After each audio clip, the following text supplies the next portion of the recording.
Cat Piss Everdeen is back. I bet no one's called her that yet. This is original comedy.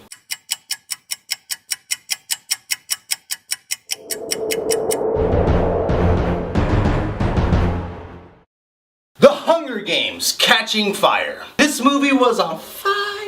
You have got to watch this movie on IMAX. It's one of those IMAX experiences where you have like a mysterious erection for like 2 hours. Not because you're horny, but because you're impressed. Just like, holy wow shit, fuck. Sorry, I know I'm swearing a lot today, but fuck! When a movie is this awesome, you just can't find the right words to describe the emotion that you feel, words that live up to the experience. So you say shit like, man, it was fucking bomb, dude, fucking shit, fuck, man. Let me first start off by saying this movie is one hell of a truly cinematic experience. It's a science fiction movie, yet it's like grounded in reality that feels really human at the same time. And there's great action, great adventure, just a world of imagination. Like Disneyland, where I got sued for punching a 5-year-old in the face. It's a dark film, like a really dark film. It's like the reverse transition of Michael Jackson. It's fast-paced, much faster paced than the first Hunger Games, and it was shot differently too. The first one was very handheld to go for that realistic thing, which totally works for the first one, but for this story, I did prefer the motion of this camera instead. What I will say in comparison to the first one is it doesn't feel as dangerous as the first one. Like, it's not as scary, because in the first Hunger Games, it's just kids slaughtering each other, and they kill a little black girl.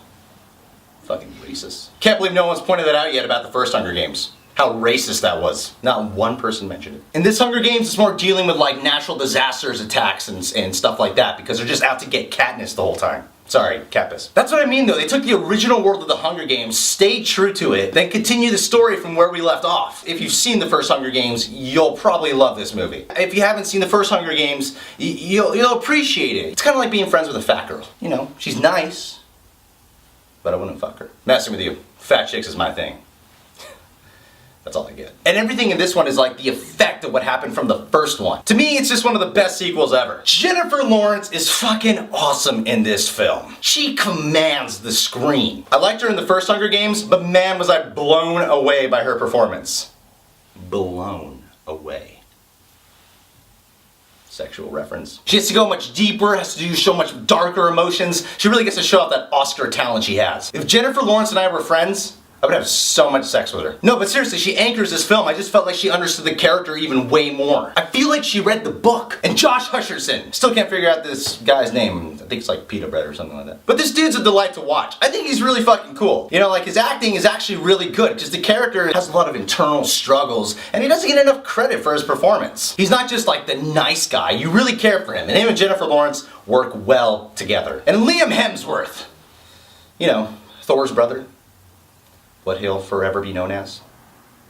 And for hitting Molly's pussy. I love Philip Seymour Hoffman. Anything this guy does, I think he's entertaining to watch. He like plays up the villain role a little bit, almost mustache twirling, but he does it in just enough, you know, just the right amount of energy. And Donald Sutherland. He has like 2 scenes in the first Hunger Games. And the whole time he's just like watering his garden. He could have hired Mexicans to do that for him, but no, he's a racist and he doesn't want Mexicans on his property. But yeah, Donald Sutherland, he's like the antagonist of this film, and he does a really, really good job. It's almost like he's not acting. I don't mean that in a bad way. He's just like so relaxed in front of the camera. And him and Philip Seymour Hoffman work fantastic together. The visual effects are awesome. The production design, art design, costume design, all fantastic. It's funny because this film is like grounded in reality, but yet it's like a visual feast the entire time. The writing of this was top notch. The story just gets bigger and bigger as it goes along. There's reveals, surprises, and everything just unfolds in a smart way. And it's kind of scary too. It's a different kind of scary than the first one, but this time around, like, everyone's just out to kill Katniss. And the score is so fucking good. A lot of people were worried when they heard they were switching directors from the first one, but whoever directed this, don't know his name, did a great fucking job. He knew how to capture the tone of the first film, yet add even more to it. I loved it more than the first one. Let me get straight to the point here. All in all, I gotta say the Hunger Games: Catching Fire got it super right.